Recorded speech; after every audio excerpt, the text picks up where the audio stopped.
महाराज की जय। एक भक्त हो गए हैं उद्धव स्वामी जी महाराज। उद्धव स्वामी जी, इन लोगों का जीवन भी बड़ा विचित्र है। कैसे कैसे संतों का आशीर्वाद से लड़के पैदा हुए, जो महान भक्त हुए। संतों का आशीर्वाद बहुत, आज कहने लगा क्या होता है संतों की सेवा करने से। अरे क्या नहीं होता है, संतों की कृपा से तो खा पी रहे हैं। भले रोगी हैं पर संतों की कृपा है तो जीवन में शक्ति आ जाती है। चलो ये काम करें, भगवान का काम करना, ये सब उन्हीं की कृपा नहीं है। तो एक भक्त हो गए हैं उद्धव गोस्वामी। ये महाराष्ट्र के सुप्रसिद्ध भक्त समर्थ रामदास स्वामी के शिष्य थे। ये महान भगवत भक्त थे। इनके पिता का नाम था सदाशिव पंथ और माता का नाम था उमा। सदाशिव पंथ जो थे बड़े धनवान थे, बहुत पैसे वाले थे, लेकिन हुआ क्या, उनके कोई संतान नहीं थी और पैसा घर में खूब था। अचानक उनकी युवावस्था में ही मृत्यु हो गई। जब मृत्यु हो गई तो पुराने जमाने में सती प्रथा चलती थी। तो जो उनकी पत्नी थी जिसका नाम उमा था, वो सती होने के लिए चली जा रही थी। अब वहां पर जब पहुंचती है श्मशान में तो वहां पर चिता बना दी गई थी और चिता बना करके और उन्हें लिटा दिया गया था, इनके पति को। अब केवल इनको भर चिता में बैठ करके और उन्हें अपने जो है गोद में लेकर के आग लगा दी जाती थी, ऐसा नियम था। तो जैसे ही ये चिता के पास पहुंचती हैं तो उनकी उमा जी की जो दृष्टि है एक संत के ऊपर पड़ती है। वो संत गुफा में बैठे हुए अपने ध्यान कर रहे थे, पास में ही थी। तो उन्होंने सोचा कि अब मेरा जीवन समाप्त तो हो ही रहा है, चलो इन संत का मैं दर्शन कर लूं। तो उमा जी जाती हैं और उस समय जो महाराज हैं ध्यान में बैठे हुए थे, समर्थ स्वामी समर्थ रामदास जी महाराज ध्यान में बैठे हुए थे। उन्होंने प्रणाम किया। उन्होंने बिना देखे अष्टपुत्र वती भव कह दिया कि तुम्हारे 8 पुत्र होंगे। अब उमा ने सोचा कि ये महाराज तो ध्यान लगाए हैं, तो मेरे को इन्होंने देखा नहीं ढंग से। तो पुनः चरणों में जब प्रणाम करती हैं तो फिर वही आशीर्वाद दिया, बेटी अष्टपुत्री भव।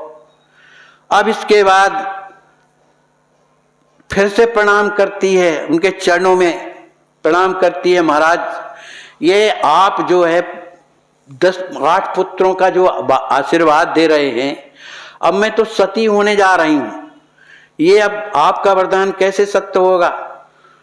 तो भैया समर्थ रामदास जी महाराज ने कह दिया, बेटी 10 पुत्री भव, तुम्हारे 10 पुत्र होंगे। लो कितने, आखिर ये संतों में कितनी बड़ी एक प्रकार का सब कुछ है उनके अंदर, तब न दे रहे हैं, इतनी बड़ी शक्ति है उनके अंदर। अब वो उमा कहने लगी, तो प्रभु अब ये 10 पुत्रों का वरदान तो आपने दिया, लेकिन मेरे पति तो चिता पर लेटे हुए। अरे कहे तू जा, तो कहाँ चिता में लेटा हुआ देख। और जब वहां पर जाती हैं तो वो चिता के ऊपर बैठे हुए कह रहे, भैया मुझे इधर क्यों ले आए हो, तुम लोग क्यों लाए हो मेरे को यहाँ पर। तो फिर उनकी पत्नी ने बताया कि आपका शरीर छूट गया था, मैं सती होने के लिए आई थी, लेकिन ये महाराज की कृपा कि उन्होंने मुझे 10 पुत्रों का वरदान दिया और आपके लिए कहा कि वो जाकर देखो वो जीवित हैं। अब तो सदाशिव पंथ के हृदय में बड़ी प्रसन्नता हुई कि आखिर ऐसे महापुरुष हैं कौन, चलो मुझे भी दर्शन कराओ भाई। तो उनकी पत्नी वहां उन्हें ले जाती है और ले जाने के बाद चरणों में जब प्रणाम कराते हैं तो समर्थ रामदास जी कहते हैं, देखो तुम्हारे 10 पुत्र तो होंगे ही, इसमें शंका ना समझो, लेकिन पहला पुत्र जो होगा वो मुझे तुमसे चाहिए और कोई नहीं। पहला पुत्र मुझे चाहिए। और यही पहले पुत्र कौन है, उद्धव स्वामी जी महाराज। तो कालांतर में जब इनके लड़के पैदा हुए, पहला पुत्र जब पैदा हुआ तो अब चूंकि स्वामी समर्थ रामदास जी तो सब जानते हैं, पहुंच गए इनके गांव। कुछ जब लड़का कुछ बड़ा हुआ तो पहुंच गए इनके गांव। और जब पहुंच गए तो जाकर के कहा, भाई उस बालक कहाँ है, उस बालक को मैं देखना चाहता हूं, कहाँ है वो। तो अब चूंकि पिताजी हैं, उनका पुत्र है, प्रेम तो होता ही है, लेकिन संत वाणी संत के द्वारा अगर इस तरह से हम करेंगे ना देंगे तो पता नहीं और कुछ भी हो सकता है। इसलिए वो बालक को ला करके सामने रख दिया। जब सामने कर दिया, वो लड़का बड़ा सुंदर था, होनहार था, आंखें मूंदे रहता था, अपने आप की मस्ती में रहता था।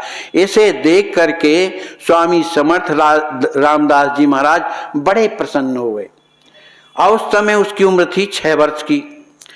अब 6 वर्ष के बाद हुआ ये कि महाराज तो चले गए, कहा भी ये छोटा है अभी रखो, अब जब ये बड़ा होगा तब हम आएंगे, तब इसको हम ले जाएंगे।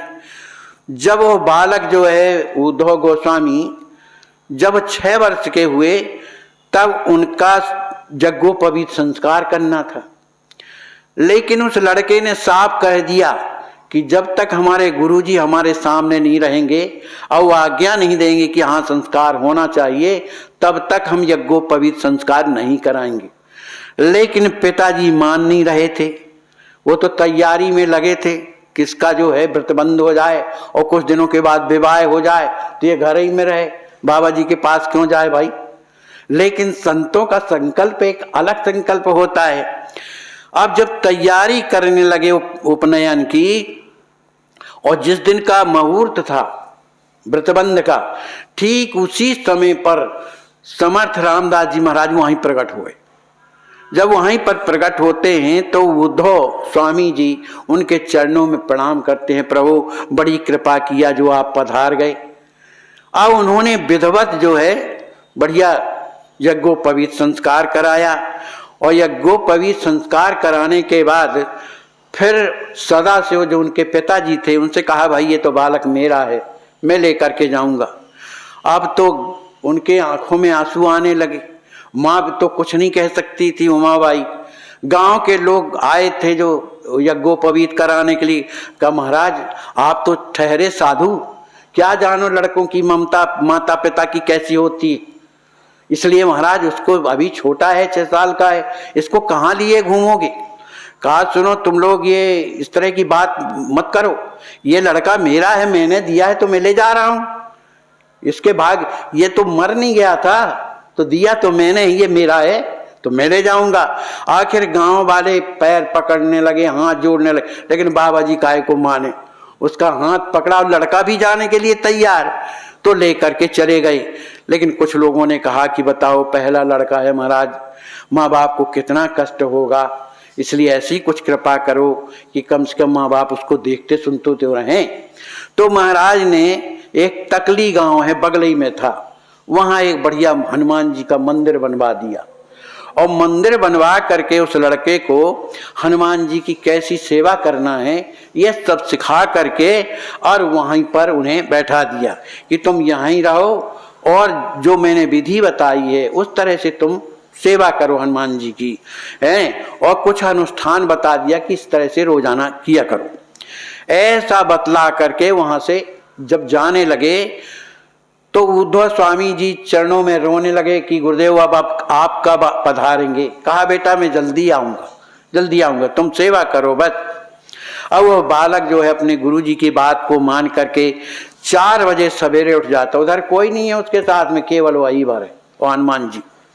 4 बजे उठ करके स्नान करता, फिर संध्या करता, फिर हनुमान जी की पूजा करता, फिर जप करता, फिर ध्यान धारणा करने का नियम कर लिया और अपने अनुष्ठान को अखंड रूप से चालू किया। माने जो गुरु जी ने बताया अनुष्ठान, वह प्रतिदिन सतगुरु की प्रतीक्षा करता था कि गुरु जी तो कह गए कि हम जल्दी आएंगे, लेकिन अभी तक नहीं आए। लेकिन रोज चिंता उसको बनी रहती थी। इस तरह से प्रतीक्षा करते करते 12 साल बीत गए। 12 साल। अब 12 साल तक गुरुजी नहीं आए। अब तो लड़के का हृदय बड़ा दुखी होने लगा कि गुरुजी नहीं आ रहे, क्या बात है, मुझे लगता है कि मुझसे नाराज हो गए, तभी तो आते नहीं। वो गुरुजी में कमी नहीं निकाल रहा है कि गुरुजी कह गए वो आए नहीं, झूठ बोल रहे, अपने में कमी देख रहा है कि अब मुझ में निश्चित न कोई कमी है, तभी तो गुरु जी कृपा नहीं कर रहे हैं। वो इतना व्याकुल हो गया कि जब दूसरे दिन हनुमान जी की सेवा करने के लिए जब गया तो सेवा करने के बाद हनुमान जी से प्रार्थना किया कि प्रभु मैं तो गुरु जी के बिना रह नहीं सकता हूँ, इसलिए कृपा करो कि हमारे गुरु जी को यहाँ ला करके हमें दर्शन करा दो। अब हनुमान जी महाराज से कहा तो हनुमान जी कुछ ना बोले, कुछ नहीं बोले।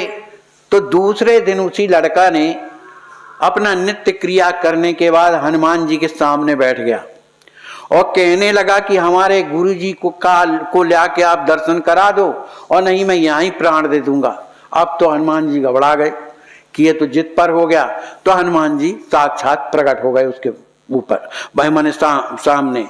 जब प्रकट हो गए तो उन्होंने कहा बेटा तुम चिंता मत करो, मैं आज ही रात में तुम्हारे गुरु जी को ला करके और तुम्हें दर्शन कराऊंगा। अब प्रसन्न हो ना। अब छोटा सा तो बालक से 6 माह का कि हाँ मैं उनके बिना नहीं रह सकता हूं।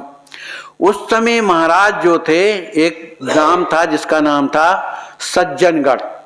सज्जनगढ़ में रहते थे, वहां शिवाजी भी रहा करते थे और उनके जो शिष्य थे कल्याण दास वगैरह, ये सब वहीं सज्जनगढ़ में रहते थे। सज्जनगढ़ में भी काफी लोग उनके शिष्य थे, रोज सत्संग होता था, सब कुछ होता था। लेकिन जब रात्रि में विश्राम किया महाराज ने, समर्थ रामदास जी ने, तो हनुमान जी महाराज पहुंच गए। अब वो सो रहे थे, हनुमान जी ने हिलाया डुलाया, अरे भाई उठो। समर्थ रामदास जी उठ के बैठे, अरे हनुमान जी क्या बात? अरे कहा वहां तुम्हारा शिष्य जो है प्राण छोड़े दे रहा है आपके दर्शन के बिन और आप यहाँ पर पड़े हुए हो। आखिर हनुमान जी रात ही में ले आए उनको, रात ही में दे न जाते देरी और न आते देरी ले करके पहुंचे। और उस समय लड़का रो रहा था और उस लड़के ने जैसे ही अपने गुरु जी को, देखो ये प्रेम होता है, कहने से नहीं होता, वो आंतरिक प्रेम होता है। जैसे ही अपने गुरु जी को देखा चरणों में लिपट करके और फूट फूट रोने लगा। प्रभु बड़ी कृपा किया इस दास पर जो दर्शन दिया। और महाराज ने भी, रामदास जी ने उसे अपने हृदय से लगाया। हृदय से लगाने के बाद उन्हें और भी शिक्षा दी। तब कुछ बड़े होने लगे, शिक्षा देने लगे कि तुम एक काम किया करो कि हनुमान जी महाराज प्रसन्न होते हैं संकीर्तन से, इसलिए गांव वालों को जोड़ करके संकीर्तन किया करो। तो संकीर्तन से हनुमान जी को बड़ी प्रसन्नता होती है। तो वहीं बगल में एक था टकली ग्राम, जहां पर हनुमान जी का मंदिर था। तो लोगों को बुला करके कहा भाई आप लोग टकली गांव में रह करके और कीर्तन किया करो। अब चूंकि समर्थ रामदास जी महाराज दिन शाम तक रात तक सबने उन्हें देखा, माने शिवाजी वगैरह ने सेवा करके गए और सवेरे पुनः उनका जब दर्शन करने आते हैं तो गुरु जी का पता ही नहीं कहाँ गए भाई। अब तो शिवाजी, कल्याण जी और भी जो जितने उनके शिष्य थे वो घबरा गए कि हमारे गुरु जी गए तो गए कहाँ। पता लगाया, खोज किया, कहीं पता ही नहीं कहाँ चले गए। अब तो बड़े दुखी होने लगे, क्या करें, गुरु जी चले गए, लगता है हम लोगों से कुछ भूल हो गई है, त्रुटि हो गई है, तभी तो बिना बताए चले गए। उन्हीं कहीं जाते थे तो आशीर्वाद दे करके जाते थे। अब तो सभी इतने दुखी हो गए कि हमारे गुरु जी चले गए, अब क्या करें। किसी तरह से जब पता लगाते लगाते और जब उनका पता न लगा तो बड़े दुखी हुए। अब कुछ दिनों के बाद स्वयं समर्थ रामदास जी महाराज वो उद्धव गोस्वामी जी को शिक्षा दे करके और जब लौटे तब सब ने दर्शन किया कि अचानक प्रकट हो गए, न कहीं आने का न जाने का, और प्रकट हो गए। जाके चरणों में सभी शिष्य गिरे, गुरुदेव आप कहाँ चले गए थे, हम लोग तो सब जगह पता लगाए, आपका पता नहीं। समर्थ रामदास जी महाराज ने कहा कि देखो भाई, एक हमारा छोटा बड़ा प्यारा शिष्य है और वो जो है हनुमान जी की सेवा करता है, वो मेरे बिना बेचैन था, इसलिए मुझे हनुमान जी महाराज लेकर के गए थे तो मैं वहां पर रहा हूं और इधर आ गया हूं सज्जनगढ़। अब एक दिन की बात है कि सामर्थ ने उद्धव स्वामी को अपने दासबोध, एक ग्रंथ है दासबोध, हमने तो नहीं पढ़ा भाई क्या है, एक दासबोध ग्रंथ है, उस पर व्याख्यान देने के लिए कहा कि तुम सुनाओ इसको। अब गुरु की आज्ञा मान करके जब उद्धव स्वामी ने वो दासबोध का व्याख्यान सुनाया तो उसे सुनकर के गुरु जी तो बड़े प्रसन्न हुए और सबको प्रसन्नता हुई। इस तरह की प्रसन्नता लोगों को हुई कि लगने लगा कि वास्तव में गुरु क्या है और शिष्य क्या है, माने शिष्य का धर्म क्या है और गुरु का कर्तव्य क्या है। इस तरह का जब ग्रंथ उन्होंने सुना तो उन्हें बड़ी प्रसन्नता हुई।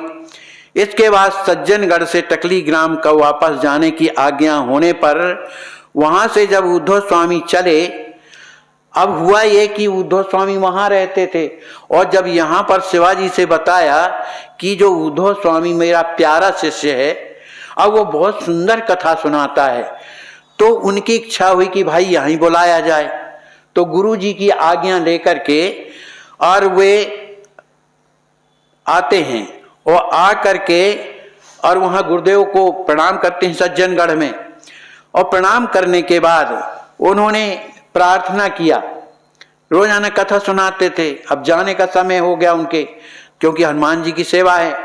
तो जब प्रार्थना किया जाने के लिए तो शिवाजी ने अपने गुरुदेव के चरण पकड़ लिए, कहा इस बालक को ना जाने दीजिए, यहाँ ही रहे तो ज्यादा अच्छा रहेगा, इससे हम लोगों को शिक्षा मिलेगी। लेकिन वो कुछ ना बोले, और जब कुछ नहीं बोले तो शिष्य भी समझा कि गुरु जी की इच्छा नहीं है। तो जब चलने के लिए तैयार हो गए तो शिवाजी ने कहा देखो अब आप न जाइए, आपको हम 2-3 गांव दिए देते हैं, उन गांवों से आपका सब कुछ खर्चा चलता रहेगा। लेकिन उन्होंने उस तरफ ध्यान नहीं दिया, कहा मैं क्या करूंगा, मेरे लिए तो गुरुदेव की आज्ञा ही सर्वोपरि है। और वो सब छोड़ करके और वहां से चले गए। जब टकली लौट आए इसके बाद उद्धव स्वामी अपने रोजाना जो नित्य का कार्यक्रम था, जो नित्य नियम था उसको करते थे, हनुमान जी की पूजा करते थे। उनकी इस जीवन शैली को देख करके बहुत से लोगों ने जब सुना तो उनका आकर के दर्शन करने लगे। जब दर्शन करते थे कोई कुछ पूछता था तो उसे अच्छी शिक्षा देते थे। कहा महाराज एक काम करो कि आप कीर्तन करवाया करो, कुछ हमको कथा कहने का, एक कथा कहा करो, उपदेश दिया करो। तो उन्होंने कहा भाई देखो हमको गुरुदेव की आज्ञा है कि तुम कीर्तन किया करो, कथा कहने का उपदेश नहीं है, इसलिए हम नहीं कह सकते। अंत में गुरुदेव तो हृदय की जानने वाले वहां आ गए, और जहां वहां आ गए तो उन्होंने कहा भाई तुम एक काम करो कि ये संसार के जो लोग हैं ना उनसे तो कीर्तन कराओगे ही, लोगों को शिक्षा दो जिससे भगवान की ओर ये लोग चलें। जब उनकी आज्ञा मिल गई तब ये सबको भगवान की कथा सुनाने लगे। उद्धव स्वामी जब कथा सुनाते थे तो उन्हें होश नहीं रहता था, वो जिस कथा में जो सुनाते थे उसी में तदाकार हो जाते थे।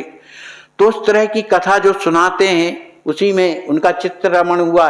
तो जो कथा उनके मुख से निकलती थी वो सबको प्रभावित करती थी। जिनके हृदय दुष्ट भी हैं वो भी पलट जाते थे। सबको लगता था कि भैया भगवान का सत्संग करना चाहिए, भगवान का नाम लेना चाहिए। इस तरह से उद्धव स्वामी जी ने बड़े भक्ति भाव का वहां पर प्रचार किया। गुरु जी के अनुसार उद्धव स्वामी नित्य प्रति जनता को भक्ति भाव की ओर आकृष्ट करने का उद्योग करते रहते थे। जगह जगह जाने लगे, लोगों को के ऊपर भगवान की कृपा प्राप्त करने के लिए साधन बताने लगे। इस तरह से दूसरों का उपकार हमेशा करने लगे। जनता भी इन अधिकारी पुरुष के आदेशानुसार आचरण करती थी। भाई जैसा वो करते थे बताते थे उस तरह से आचरण करते थे। इस तरह से ये जो है महाराष्ट्र में सिद्ध पुरुष के नाम से जाने जाने लगे। अब जब उनका अंतिम समय आया तो फागुन शुक्ल का प्रतिपदा का दिन ये भजन पूजन करते हुए और अपनी आत्मा को परमात्मा के में विलीन कर दिया। इस तरह से उनका चरित्र रहा। बोलिए श्री उद्धव गोस्वामी जी महाराज की जय, श्री व्यास जी महाराज की जय। मुस्लिम महिला क्या बोली महाराज जी? मतलब महिला ने कहा कि मोदी जी बहुत अच्छे हैं, हमारा बेटा बीमार पड़ा, हम तो इलाज ही ना करवा पाते, हमको एक पैसा खर्च नहीं हुआ है और हमारा इतना इतना इलाज हो गया। मुसीबत के क्षण में अगर इतनी बड़ी सहायता मिल जाए परिवार को तो कितनी बड़ी बात। बहुत बड़ी बात है जी। जी आज कथा कौन सी सुनाए हैं? लोग कह रहे हैं कि बहुत प्रिय कथा सुने। कथा संक्षेप में आप। गधा की कथा सुना। अच्छा।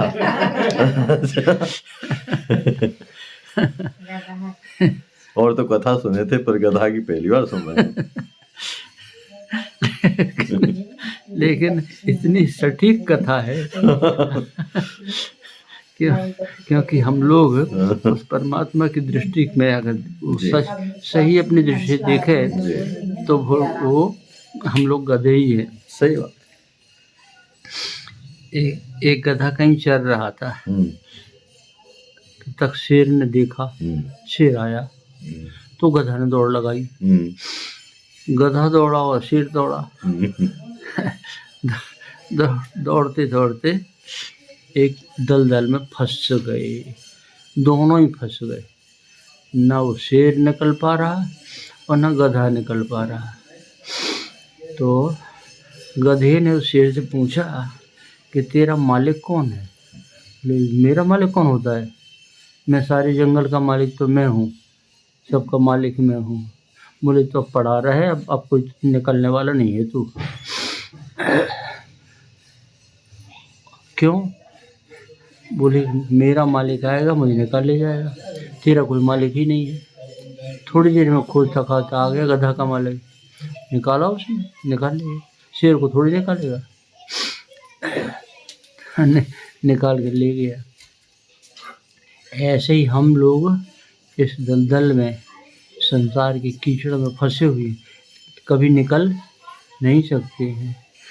जो अपने को मालिक मानता है वो फंसे ही रहेगा, उसको कभी नहीं निकलना है, 84 लाख चक्कर भोगेगा। और जो अपने मालिक को मानता है कि हमारा कोई मालिक है, वो निश्चय करके गधे ही जैसा हो, गधे से गुजरे हैं तो वो भी पार हो जाएंगे, कि मालिक उनको पार लगा देंगे।